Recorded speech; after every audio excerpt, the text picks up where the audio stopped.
Bien. Alors, donc, maintenant, nous écouterons Xavier Dogy. Alors, Xavier Dogy, vous êtes archiviste aux archives départementales de la Somme où nous sommes, bien, et vous êtes chargé des archives privées et familiales, et personnelles. C'est bien cela, oui. Voilà.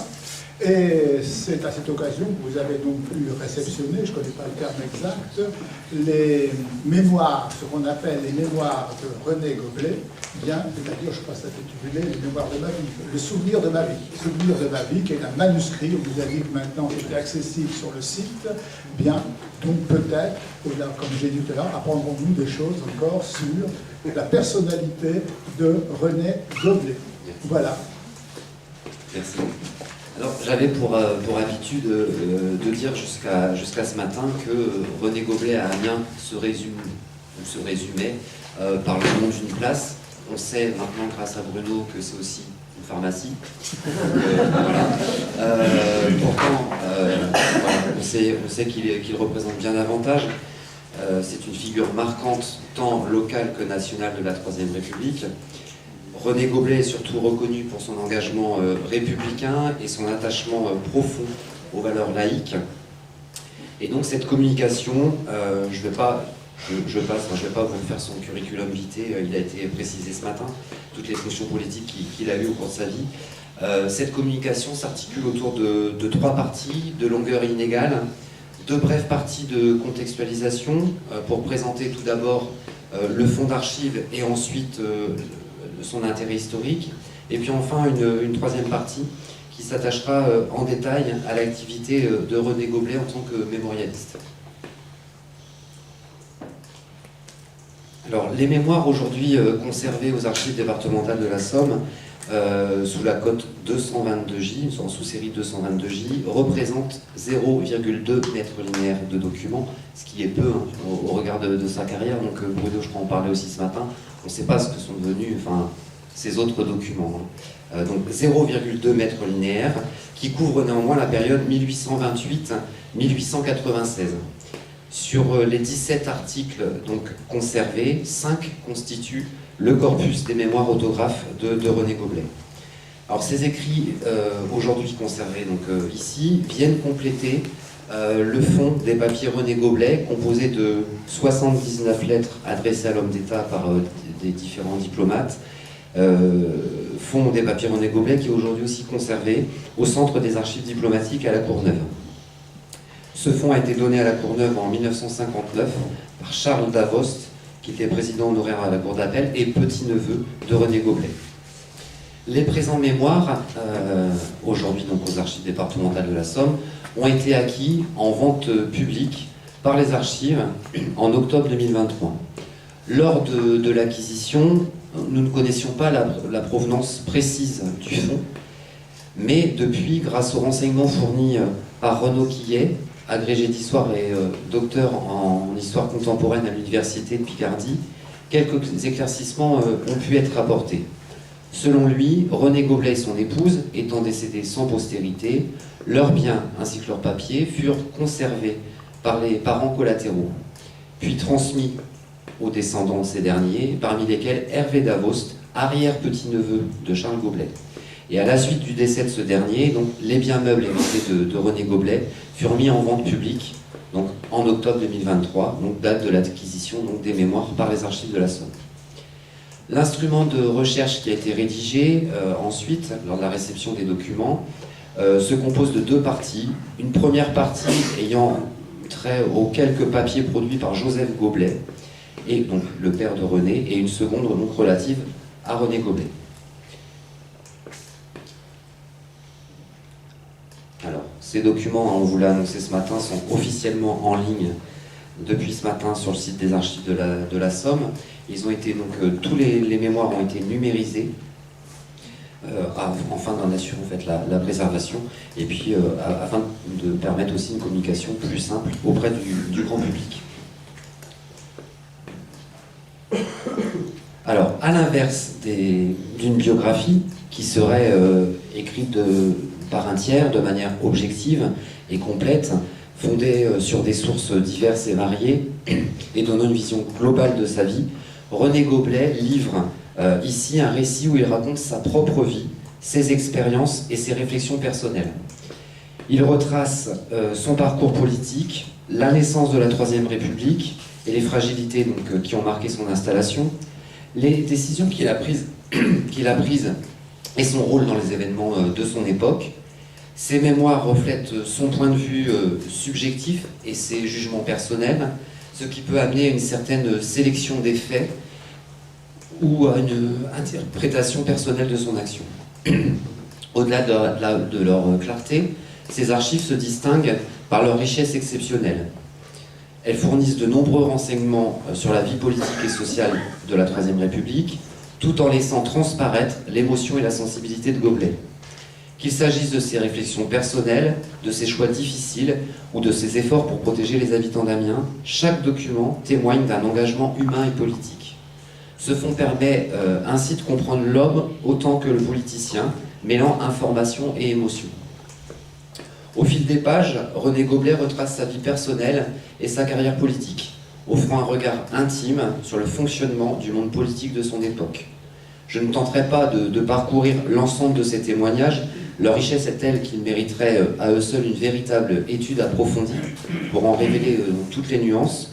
Je me contenterai cet après-midi, dans le cadre donc, de cette communication, de vous présenter ces manuscrits et d'évoquer donc les grands moments qui ont marqué le parcours personnel de Goblet. Donc, 5 mémoires aujourd'hui.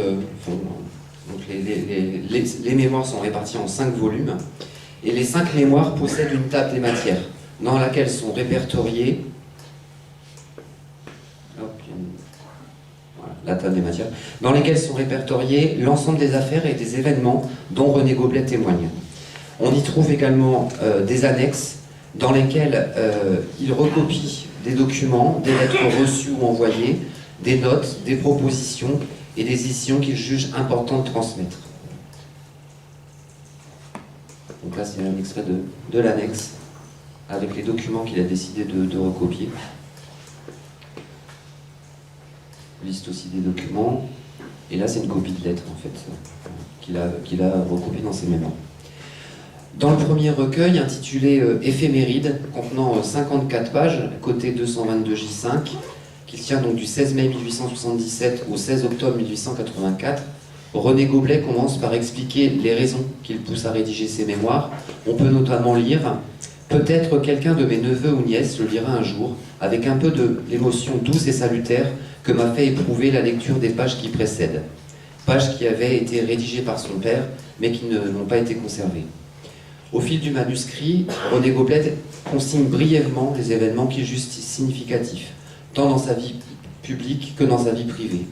On apprend ainsi qu'en mai 1877, il accompagne Gambetta à Abbeville pour y prononcer un discours politique, qu'en avril 1878, il défend en tant que rapporteur à l'Assemblée la loi d'amnistie pour les délits de presse, qu'il inaugure au nom du gouvernement la statue du maréchal Foy à Ham, et sur un plan plus personnel, il évoque ses voyages familiaux à Saint-Malo, à Jersey, en Italie, en Suisse, l'état de santé de son père, l'entrée en religion de sa nièce Marie au couvent du Sacré-Cœur de Conflans, ou bien encore le décès de sa domestique Valentine, survenu le 16 octobre 1880.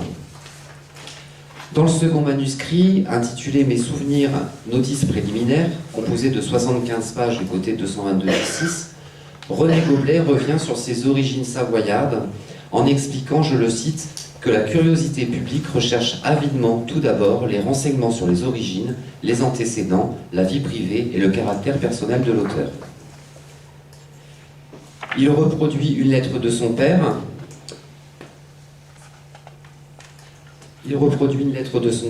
Dans lequel ce dernier en fait écrit à son ami Augustin Urbain pour lui annoncer la naissance de René Goblet. Et il note alors que son père le décrit comme fort et vivant, semblant ainsi vouloir laisser entrevoir, dès le début du récit, un caractère précoce, comme si ce premier portrait devait annoncer l'homme qu'il deviendrait. Il précise également pourquoi il souhaite léguer ses souvenirs à une époque qu'il considère comme charnière. La fin du Second Empire, l'occupation prussienne et le progrès de la démocratie qui insisterait, selon lui, nombre de ses contemporains à écrire. Tout en restant modeste, il joue sur les mots en affirmant consigner les souvenirs de sa carrière politique plutôt que de rédiger de véritables mémoires. Au fil des pages, il relate ses années d'études, ses voyages en Suisse et en Savoie, puis la manière dont il fut témoin des événements de 1848 à Paris, en compagnie de ses cousins et de ses camarades, événements qui conduisirent donc à la chute de la monarchie. Il exprime son ressenti face à ce renversement de pouvoir et évoque les convictions monarchistes de son père auxquelles il s'oppose. Il écrit ainsi qu'il est en désaccord avec lui sur ce sujet et qu'il éprouve volontiers quelques indulgences pour les soulèvements populaires qui me paraissaient excuser, sinon justifier la misère du prolétariat. J'avais le sentiment de l'égalité, de l'inégalité des conditions et de l'injustice sociale. Viennent ensuite les raisons de son installation à Amiens en 1850, son inscription au barreau, ainsi que sa rencontre avec Albert Dauphin, Henri Dossi et Frédéric Petit. C'est à Amiens qu'il apprend le coup d'État de 1851. Face aux différentes propositions professionnelles qui lui sont faites alors, il les refuse, ne souhaitant ni fournir de déclaration politique, ni prêter serment à l'Empire. Ce choix témoigne de sa détermination politique et de sa volonté de rester fidèle à ses idéaux. À la page 26 de ce manuscrit, René Goblet se dévoile davantage, partageant ses réflexions personnelles sur le mariage et racontant sa décision d'épouser, le 21 novembre 1861, Marie-Éléonore Delphine Courrejolle. Dans le chapitre 2, il revient sur ses souvenirs politiques, analysant avec lucidité les premières faiblesses de l'Empire, tant à l'intérieur qu'à l'extérieur. Page 35 de ce chapitre, il évoque en quelques lignes la création du journal Le Progrès de la Somme, illustrant son engagement actif dans la vie publique et journalistique. Goblet raconte ensuite la chute de l'Empire et la proclamation du gouvernement de défense nationale. Il évoque l'arrivée de Jules Lardière à la tête de la préfecture de la Somme, puis sa propre nomination contre son gré comme procureur général d'Amiens. Il prend le temps de détailler son attitude face à cette responsabilité, insistant sur le respect qu'il conserve envers les anciens et les nouveaux magistrats de la ville. Son récit se poursuit avec des épisodes marquants, la rencontre avec Gambetta après sa fuite de Paris en ballon et les épreuves de la guerre franco-prussienne. Il décrit avec précision son comportement pendant l'occupation prussienne d'Amiens, montrant comment il a su concilier les contraintes imposées par l'ennemi avec la nécessité de protéger les habitants. Goblet ne se contente pas de raconter, il retranscrit ses échanges avec les autorités prussiennes et reproduit plusieurs courriers donnant au lecteur un témoignage direct de ses démarches. Tout au long de ces événements, il affirme adopter une attitude pragmatique, guidée par le sens du devoir plutôt que par toute complaisance envers l'ennemi. Ce deuxième récit s'achève par l'entrée véritable de Goblet en politique, avec son premier mandat en tant que député de la Somme, à la suite donc des élections de 1871, les élections partielles, remportées aux côtés du général Federbe. Il relate la préparation de ces élections, montrant une fois de plus sa volonté manifeste de se présenter avec modestie dans son témoignage, minimisant son rôle personnel au profit des efforts collectifs de ses camarades politiques. Il écrit ainsi, tous deux donc, à savoir Albert Dauphin et Henri Dossi, refusèrent obstinément d'être candidats. Il me fallut céder. Il conclut ce volume en exprimant son respect pour Adolphe Thiers, tout en précisant que cette admiration ne doit pas être interprétée comme une affiliation au centre-gauche. Il distingue clairement l'admiration qu'il porte à l'homme d'État de l'adhésion à un courant politique. Le troisième recueil, intitulé « Souvenirs de ma vie politique », côté 222 J7, et constitué de 168 feuillets, se présente comme une version enrichie et revisitée des deux précédents. Il retrace sa carrière depuis son élection de 1871 jusqu'à son ministère à l'instruction publique de 1886, offrant un panorama donc détaillé de ses engagements et de ses responsabilités. René Goblet y explique une nouvelle fois avec franchise la motivation qu'il pousse à rédiger ses mémoires. Il écrit, donc je cite, « La nécessité de me prémunir contre certaines attaques posthumes que je ne voudrais pas laisser sans réponse. » On y perçoit donc non seulement sa volonté de transmettre son expérience, mais aussi sa détermination à défendre sa réputation et à assurer son action politique, à s'assurer que son action politique soit comprise dans un juste contexte. Il revient brièvement sur son élection à l'Assemblée nationale, soulignant comme précédemment sa modestie et son absence d'ambition personnelle. Je cite, « J'entrais ainsi dans la vie politique sans l'avoir demandé, pas plus que je n'avais ambitionné le poste de procureur général. René Goblet relate ensuite les événements survenus à l'Assemblée nationale, marqués par l'instabilité politique qui entraînera la démission d'Adolphe Thiers. Il exprime également son admiration pour Gambetta, dont les multiples déplacements à travers le pays visaient à rallier progressivement donc, la province à l'idée républicaine. Grâce à ses efforts et à sa capacité de persuasion, donc les différents groupes parviennent à un compromis qui aboutit donc au vote des lois de 1875, assurant ainsi la pérennité du régime. Vient ensuite son témoignage sur sa défaite aux élections législatives de 1876, sur son retour à la magistrature et sur sa nomination comme maire d'Amiens à la suite donc, du décès de Charles Dubois. Il s'attarde ensuite sur le décès d'Adolphe Thiers et revient sur les relations qu'il a entretenues avec lui. Dans ce manuscrit, il continue de raconter les événements politiques auxquels il a assisté, tout en faisant référence aux diverses fonctions qu'il a exercées au cours de sa carrière, offrant donc ainsi un regard à la fois personnel et engagé sur son parcours et sur la vie politique de son temps. Il note qu'il est éloigné de la vie politique, qu'il s'est éloigné de la vie politique durant le premier semestre 1880 pour s'occuper de son père jusqu'au décès de ce dernier. Il revient ensuite sur sa nomination au ministère de l'Intérieur le 30 janvier 1882. Il rapporte les paroles donc, de M. de Freycinet. M. de Freycinet aurait dit « Depuis qu'il avait connu Goblet, au sous-secrétariat de la justice en 79, il s'était promis que s'il revenait au pouvoir, il chercherait à s'assurer mon concours. » Ces mots traduisent donc la confiance que M. de Freycinet lui accordait. Il partage également donc, sa réflexion sur la réaction de Gambetta face à cette proposition et il se justifie en précisant « Je l'avais soutenu autant que j'avais cru pouvoir le faire. J'avais voté pour lui dans les 2 derniers scrutins et je ne pouvais imaginer que mon entrée dans le cabinet de M. de Freycinet pût être considérée comme un acte d'ingratitude envers lui. » Le récit qu'il fait de sa nomination donc, au ministère de l'Instruction publique, des Beaux-Arts et des Cultes révèle son hésitation à accepter ce poste, ne se sentant pas pleinement légitime dans ce nouveau portefeuille. Il précise qu'il se rend rue de Grenelle avec une certaine appréhension. Dans le chapitre 3 du manuscrit, il revient sur ce qu'il appelle, je le cite, une des grandes lois d'instruction publique, loi qu'il a défendue et fait voter donc en octobre 86, portant sur la laïcisation du personnel enseignant. Il rappelle également que sous les ministères précédents, les chambres avaient déjà voté donc, l'obligation de la gratuité de l'enseignement primaire et la laïcité. Il conclut ce 3e recueil en revenant sur son bilan au ministère de l'Instruction publique, en soulignant clairement les réalisations accomplies dans les 3 ans de l'enseignement. Il écrit ainsi « Dans l'enseignement supérieur, j'avais fait adopter le décret de réorganisation des facultés.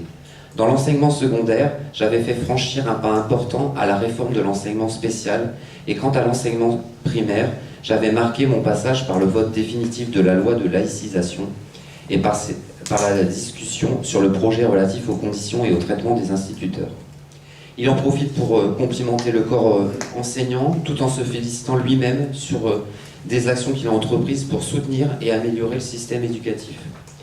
Son style d'écriture est ici profondément personnel et transmet pleinement la fierté qu'il a ressentie à occuper ce poste qu'il appréhendait pourtant. Il ne fait quasiment pas référence de sa nomination à la présidence du Conseil. Le 4e manuscrit couvre la période décembre 1886 à l'année 1889 et comporte 292 pages. Dans ce 4e recueil, Goblet revient sur la fin de sa présidence du Conseil, ainsi que sur la démission du président Grévy. Il évoque notamment les inquiétudes qu'il a nourries quant au risque du suicide du président à la suite du dernier entretien qu'il a eu avec lui à l'Élysée. Le 2e chapitre du recueil s'ouvre sur l'élection de Sadi Carnot, ainsi que sur les longues tractations qui s'engagèrent pour la formation d'un nouveau gouvernement. Goblet y détaille le rôle qu'il y joua, l'échec qu'il essuya dans sa tentative de constituer un ministère, ainsi que la proposition qui lui a été faite et qu'il refusa de rejoindre le gouvernement Thiérard comme ministre de l'Instruction publique. Il consacre le 3e chapitre majoritairement au boulangisme, puis relate la chute du gouvernement Thiérard, la constitution du gouvernement Floquet et sa nomination au ministère des Affaires étrangères le 3 avril 1888. Dans le premier chapitre de la 5e partie, il revient sur ses hésitations à accepter le ministère des Affaires étrangères, expliquant qu'il ne se sent pas suffisamment préparé à une telle fonction, et ce, donc je cite, « dans les circonstances difficiles où nous nous trouvions ». Il décrit ensuite sa prise au poste au Quai d'Orsay et détaille avec précision la politique extérieure de la France, ainsi que le contexte international de l'époque. La position internationale de la France est délicate, elle doit faire face à la Triple Alliance, à la mort annoncée de Frédéric III, aux sentiments anti-français du futur empereur Guillaume II, et aux altérations, donc aux relations altérées avec la Grande-Bretagne sur la question du canal de Suez. Seule la Russie semble, comme le précise René Goblet, avoir des dispositions brillantes envers la République. Dans le chapitre suivant, René Goblet revient sur l'affaire Massoua. Cette affaire, donc liée à la prise du contrôle de port de Massoua par les Italiens en mer Rouge, suscite en France un vif débat diplomatique et militaire. Goblet décrit comment cette question coloniale, en apparence lointaine, devient rapidement un enjeu politique intérieur, attisant les tensions entre les partisans d'une attitude ferme face à l'Italie et ceux qui prônaient l'apaisement pour éviter une crise internationale. Goblet, comme d'autres responsables français de l'époque, suit avec attention et donc rapporte les tensions entre la France et l'Italie, aussi en Tunisie. Alors que la France établit donc progressivement son protectorat en 1881, l'Italie, qui possède des intérêts économiques et culturels dans le pays, s'y oppose fermement. Les Italiens donc soutiennent la présence de leur importante communauté en Italie et revendiquent une influence politique et commerciale, craignant que la France ne marginalise leurs intérêts. Cette opposition se traduit par des tensions diplomatiques, des rivalités économiques, des campagnes de presse entre les deux pays. Pour la France, l'enjeu est de consolider son protectorat et d'affirmer donc sa politique coloniale en Méditerranée. Il consacre une partie importante à ce 4e manuscrit à l'année 1889, revenant à la fois sur son mandat de président du Conseil général de la Somme, sur sa défaite aux élections législatives et sur la condamnation du général Boulanger. Dans ses mémoires, il écrit « J'entreprends cette nouvelle série de mes souvenirs au lendemain des élections générales de 1889, où j'ai été battu dans la première circonscription d'Amiens. » Goblet reconnaît ses erreurs et affirme son intention de relater les événements avec exactitude et impartialité, offrant ainsi un témoignage réfléchi sur une période difficile de sa carrière politique. On retrouve dans le 5e manuscrit du fond, René Goblet, donc 5e manuscrit du fond, René Goblet, en 1898, au lendemain de sa défaite aux élections législatives, donc dans la circonscription de la Seine, où il avait été élu en 1893. Il se propose dans ce recueil de continuer à écrire ses mémoires en précisant, je cite, « Ma vie se prolonge au-delà de ce que j'avais pensé et je sens le besoin de lui donner un aliment. C'est ce qui me détermine, après une interruption de plusieurs années, à reprendre la suite de mes souvenirs. » Ces derniers écrits sont rédigés alors qu'il a quitté définitivement la vie politique.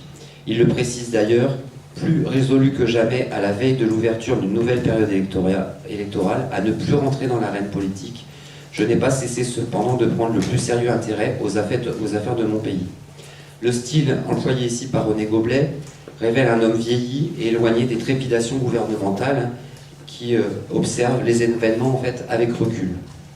Composé de 315 feuillets, Goblet divise ce recueil intitulé « Les représailles » en 6 chapitres. Le premier étant consacré au début de la législature de 1898, à la crise de Fachoda et au ministère Dupuy, le second à l'année 1899, le troisième au ministère Waldeck-Rousseau, à la conférence de La Haye, à la révision de la Haute Cour, le quatrième à l'année 1900, le cinquième à l'année 1901 et le sixième à son séjour à Alger. Dans le premier chapitre, René Goblet revient sur les divers événements, au-delà de ceux annoncés donc, dans la table des matières. Il relate ainsi la chute du ministère Brisson, évoque l'assassinat de l'impératrice Élisabeth d'Autriche, qu'il décrit comme inconsolable depuis la mort de son fils Rodolphe, et témoigne avec émotion de la perte de son ami Albert Dauphin. Dans le second chapitre, il expose son projet personnel de constitution pour la République, qu'il place d'ailleurs en annexe de son manuscrit. Il évoque ensuite la mort de Félix Faure et la version officielle qui en fut communiquée, comparant l'attitude du président, je cite, « au souvenir du roi vert galant ». Puis revient sur les funérailles officielles qui lui furent rendues. Il aborde tout au long de cette partie l'affaire Dreyfus, à laquelle il revient à plusieurs reprises. Dans le 3e chapitre, il exprime son étonnement devant la composition du gouvernement Waldeck-Rousseau, qui nomme le général Gallifet au ministère de la Guerre.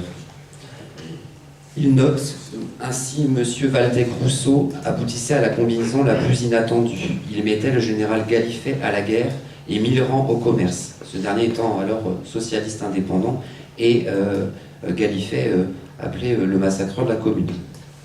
Dans le 4e chapitre, il revient entre autres sur la conférence de La Haye et en livre son interprétation, exprime son opinion face à l'échec des négociations qui furent menées. Il s'intéresse aux événements internationaux et parle longuement de la guerre des Boers, des événements chinois, avant d'assister donc sur l'incendie en mars 1900 qui a eu lieu à la Comédie Française. Le 5e et avant... oui, si, je vais abréger, mais il fait aussi référence à la loi qui a été votée pour l'admission des femmes au barreau et exprime son point de vue, livrant son avis défavorable, estimant que certaines professions sont mieux adaptées au travail des femmes. Donc je cite, « Je comprenais la femme médecin s'occupant spécialement des maladies des femmes et des enfants, autant il me paraissait peu raisonnable de l'introduire à la barre et dans les couloirs du palais de justice. » Le 5e et avant-dernier chapitre s'ouvre sur une série d'annonces nécrologiques, la mort de la reine Victoria, la mort de l'ancien roi de Serbie, l'organisation des funérailles, puis Goblet aborde des discussions et les débats relatifs à la loi sur les associations, dont les débats débutent en janvier 1901 à la Chambre. Il fait aussi référence au congrès fondateur du Parti radical et radical socialiste tenu à Paris les 21 et 23 juin 1901. Dans le discours qu'il prononce, il affirme ne pas avoir quitté la politique, mais que c'est elle qui l'a quitté. Dans le 6e chapitre, il relate son séjour à Alger, les impressions qu'il a du climat social en Algérie. Il dresse un bilan également sur la colonisation. Et puis, fait aussi référence à la destruction de la ville de Saint-Pierre en Martinique, suite à l'éruption de la montagne Pelée. Voilà, en gros, en vitesse, ce que je pouvais dire sur ces mémoires, mais il y aurait beaucoup plus à dire. En somme, on peut dire que les mémoires de René Goblet offrent un témoignage unique et précieux sur la vie politique, sociale et personnelle d'un acteur majeur de la Troisième République. À travers ces récits, René Goblet se révèle à la fois comme un homme engagé, attaché aux valeurs républicaines et laïques, et comme un observateur lucide des évolutions de son temps. Ses écrits permettent de mieux comprendre les enjeux de la politique française au XIXe siècle, la complexité des décisions gouvernementales, ainsi que les tensions nationales et internationales auxquelles il a été confronté. Plus qu'un simple mémorialiste, Goblet nous livre un portrait intime d'un homme qui a su concilier sens du devoir, fidélité à ses convictions et attention aux réalités humaines et sociales. La numérisation donc, de ces archives permettra donc aux chercheurs d'ouvrir la recherche donc, sur ces mémoires. Un travail d'édition critique de ce texte viendrait livrer la richesse et la profondeur du parcours exceptionnel de René Goblet. Je vous remercie.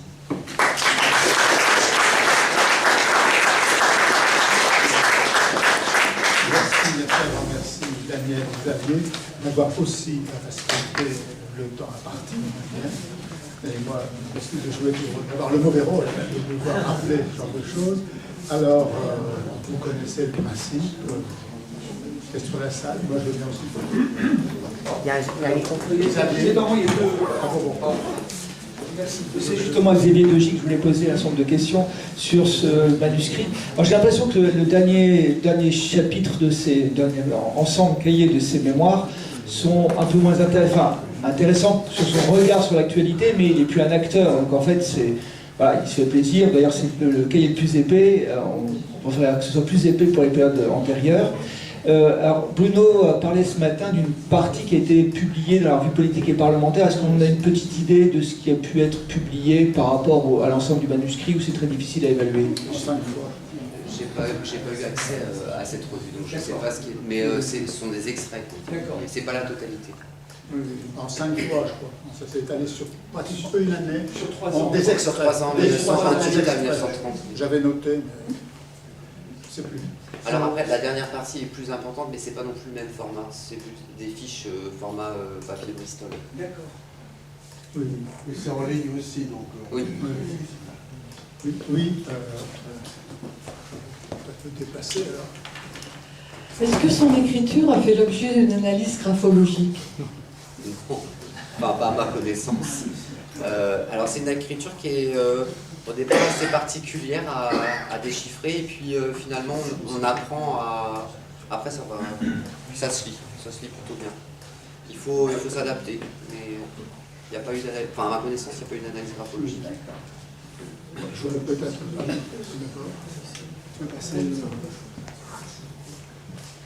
Je suppose que du coup vous avez lu l'ensemble des mémoires pour en faire un tel résumé. Alors lu, j'ai survolé. Ah d'accord, vous avez survolé. Pour lire l'ensemble des mémoires, il faudrait pas une semaine de travail, il faudrait des mois de travail et d'analyse. Ça enchaîne un peu sur ma question. Est-ce que peut-être avez-vous prévu peut-être une publication sous une forme plus lisible ou textuelle, mais tapuscrite comme on connaît, ou pas du tout? Alors là, je pense que ce sont les historiens qui interviendront.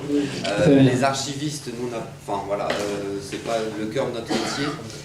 Et puis, personnellement, René Goblet et la Troisième République, c'est pas non plus ma période historique. D'accord. Là, j'ai présenté le fond en tant qu'archive privée, mais il y aurait une très belle étude à faire, ceci dit. Oui. Et est-ce que, je sais que vous l'avez que feuilleté, mais est-ce que vous avez un peu cette impression, parce que de ce que je vois de la chronologie de chacun des manuscrits, c'est que c'est dès que finalement il perd un peu d'importance politique, ou finalement il a du temps libre, entre guillemets, il se met à écrire. Est-ce que du coup il n'y a pas aussi peut-être une fonction lui-même de réfléchir sur ce qu'il a fait, et je sais pas, s'agrandir, mais en tout cas de revenir sur ses erreurs et peut-être de dire bah j'aurais dû faire ça, ou enfin une sorte d'introspection quoi dans ce récit. Ouais, j'ai quand même pas beaucoup l'impression qu'ils se remettent en cause. Ok. Non, c'est plutôt une défense et illustration. Oui. Ça commence dès la fin des années 1800, enfin quand il commence à écrire, et puis ça se poursuit après. Oui, mais non, ils ne se remettent pas souvent en cause. Oui. Pas du tout. Il n'y a pas de sens critique vis-à-vis de lui-même. Non. Non, mais il y a un sens de la défense. Oui. Première page, Oui. il y a vraiment un sens de... Je vais vous expliquer. Il le justifie d'ailleurs. Ça n'a pas.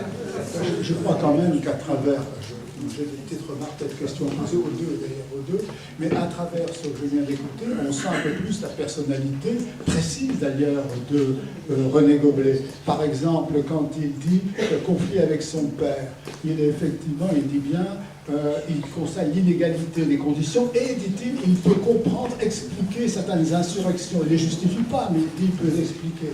De même, n'est-ce pas, il parle de son attitude pragmatique à certains moments. De même, il dit vis-à-vis de Thiers. Thiers, il a un jugement, bien sûr, Thiers représente le rébellement de la République, mais en même temps, il n'y a pas d'affiliation, dit-il. Thiers est aussi celui qui a réprimé la Commune, quand même. Bon. Mais il est allé à son enterrement. Et il est allé à son enterrement, oui, les Thiers symbolisés sur... Alors qu'il n'est pas allé à l'enterrement de Frédéric Petit. Oui, ça, vous ne savez pas. Mais je crois que là, on ressent quand même un peu, je vous parlais tout à l'heure de cette personnalité, on peut donner un peu une épaisseur, me semble-t-il en tout cas. Bien, j'aurais peut-être d'autres choses à faire remarquer. Mais alors, ce qui me surprend aussi, là, concernant Daniel, c'est qu'il consacre sa, comment dit-on déjà, là, pas sa leçon, son discours, il le consacre à l'année quand même 89, 92, c'est ça 92, 93, 92, 93, qui est quand même une année où toute la... il est traditionnel, il a lu Tocqueville, tu disais. Tocqueville oppose bien 89 à 93, Victor Hugo, etc., c'est vrai, des thèmes. Bien, est-il une seule révolution, comme le dit Clémenceau, elle fait la révolution en un bloc, ou non? Or, lui, apparemment, ne parle pas de ce problème-là. Et 92, c'est pas Balmy, non? Je me trompe? 92, c'est Balmy. Alors, il ne parle que pas de ça? C'est un peu surprenant. il ne parle que de la municipalité d'Amiens, donc des événements qui concernent la ville d'Amiens, mais il y a quand même cette idée qu'il faut s'armer, se préparer au combat, mais il ne parle pas de Valmy. C'est quand même un homme politique. Et il s'arrête en disant « je m'arrête avant d'évoquer l'année terrible ». Ah oui, d'accord, l'année terrible 93. Oui. Oui, et puis autre question, peut-être là, plutôt des historiens. Tu parles de Roland, s'agit-il de Madame Roland, la grande Madame Roland? Oui, celle qui est montée à l'échafaud en disant qu'avant toute liberté, que de crimes avons-nous commis en ton nom. C'est donc les Roland, oui, et qui était donc amiénoise, d'origine. Oui, elle est d'origine amiénoise, et c'est quand Roland est venu comme, alors je ne sais plus exactement son titre, comme intendant royal pour réorganiser un petit peu l'industrie amiénoise, qu'il a fait sa connaissance et qu'il a épousé, mais c'est vrai. Oui. Comment? Il était à Abbeville, il s'occupait des toiles, oui, voilà, des manufactures. Des manufactures, oui. Des vents rebouts. Et donc il... Et Roland de la Platière. Roland de la Platière, oui. Et donc, oui, Madame Roland, il évoque le fait qu'elle a été guillotinée. Voilà. Oui, je n'ai pas repris tout le discours qui occupe une quarantaine de pages dans les mémoires. Et ses mémoires aussi. Oui, des lettres. Des lettres. J'ai encore d'autres questions, mais je ne voudrais pas accaparer. Alors, si personne... Oui, ce qui me surprend aussi, c'est son attitude vis-à-vis de Gauthier du Rumilly, où tu dis, il semble effectivement, enfin pas admirer, mais adhérer à l'homme qui respecte la Constitution, dit-il, n'est-ce pas, parce qu'il admet le bicamérisme, il admet que le président, n'est-ce pas, est un président qui soit effectivement, qui est un président. Or, il me semble que toute la gauche républicaine, jusque pratiquement le boulangisme, était contre le bicamérisme. Bicamérisme était aussi, n'est-ce pas, contre le fait qu'un président ait par exemple le droit de dissolution, parce qu'il avait le fameux droit de dissolution que jamais plus aucun président de la République ne va utiliser. Le seul, c'est maintenant. C'est curieux ça. Est-ce qu'alors s'agit-il de quoi? Je n'ai pas bien compris en quoi il pouvait prouver que Gauthier de Rumilly était... Oui, cette remarque-là m'a étonné parce que Goblet semble partager cette vision et ça m'a C'est étonnant, je ne sais pas les historiens. Oui. Non, il est partisan du monocamérisme. Ben oui, et non pas du bicamérisme. Mais je pense que là, c'est le problème des liens locaux. C'est une chambre haute. Qui passe avant le reste. Et il se trouve que Gauthier de Rumilly a évolué un petit peu. Et donc... Oui, il reconnaît simplement en lui celui qui a voté en 75, pour la République, c'est tout. Mais c'est ambigu. Ce vote pour la République, on le sait, très très ambigu. On discutait ce matin, très ambigu. Alors qu'en revanche, comment il s'appelle, Frédéric Petit, pardon, lui, il a évolué dans un sens contraire. Il est devenu ferriste, opportuniste, etc. Alors que, comment il s'appelle, Goblet avait rompu avec l'opportuniste. Donc il s'est séparé de René Petit. Alors que, en principe, il était plus proche de lui. Mais en réalité, c'est pas ça qui l'a... L'autre s'est rapproché de lui, Gauthier de Rumilly, et Frédéric Petit s'en est éloigné. Vers la gauche, plutôt vers le radicalisme. Oui. Vers le Ferry, vers l'opportunisme. Et or, comme il avait voté contre Ferry, ceci et cela. Donc il y a vraiment des liens aussi. Ça dit des choses sur le personnage. Mais on n'a pas de trace, il ne dit rien dans ces mémoires de tout ça. On apprend quand même des choses sur le personnage, apparemment. Pour un peu continuer sur ce sujet tellement de son rapport au pouvoir, la République de Rumilly, finalement, parce qu'effectivement ça ne correspond pas réellement à ce que vous dites, à sa vision, ou en tout cas pas à la vision des républicains d'origine. Est-ce qu'on n'a pas une partie de la réponse dans la partie constitution de ces mémoires? J'adore, et moi ma deuxième question, c'est son lien avec le boulangisme, et on l'a notamment dit en début de matinée, il défend Boulanger jusqu'à la fin. Et donc moi, ma question, c'est finalement, c'est... Enfin, Pas jusqu'en 89. voilà. Mais la question, c'est quelle est sa vision de la République, son rapport à l'exercice du pouvoir politique. Quel est son républicanisme, finalement, à Goblet? Est-ce qu'on a une vague idée? Je ne sais pas. Oui, parce que ce qui est assez étrange, je trouverais étrange, c'est que les socialistes radicaux ont soutenu parfois Boulanger jusqu'au bout. Le cas, c'est Alfred Naquet. Alfred Naquet a été boulanger jusqu'à la fin. Alors que c'est lui qui va faire la voix sur le divorce, la voix sur le divorce. Dans les mémoires, en fait, effectivement, hein, il y a plein de références à l'affaire Boulanger, au général Boulanger, mais je n'ai pas souvenir d'avoir lu en fait un avis propre il relate les faits, c'est tout.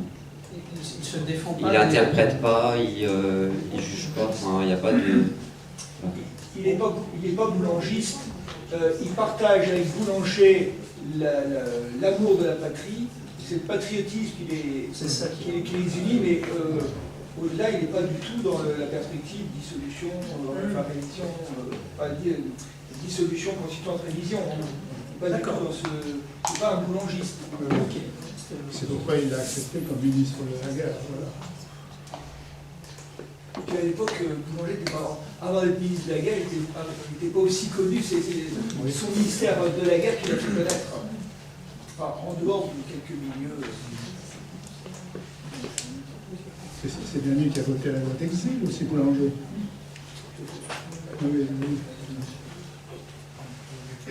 Oui, peut-être. Tu veux poser une question? Non, c'était ça, la loi qui a organisé au prince de Savoie, l'armée française. Oui, c'est ça. Oui.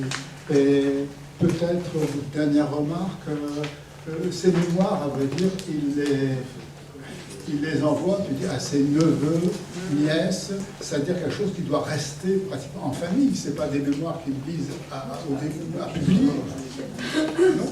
Alors, en fait, au début, c'est ce que vous avez dit. Au début, effectivement, dans les premières notes, c'est ce qu'il indique. Et puis après, on voit, au fur et à mesure des volumes, on voit qu'il justifie chaque fois pourquoi il écrit ses mémoires. Et en fait, ça change. On a effectivement, dans un premier temps, il les laisse à ses neveux. Et puis après, c'est pour se justifier à titre posthume. Enfin voilà, ça évolue en fait. Ouais. Qui pourrait lui être fait. Et honnêtement, c'est pas très limité. Enfin, l'intérêt littéraire est limité. Ah oui, c'est l'intérêt historique qui est intéressant dans les mémoires. Oui. Lire de bout en bout, c'est très pénible. Pour en avoir lu une partie,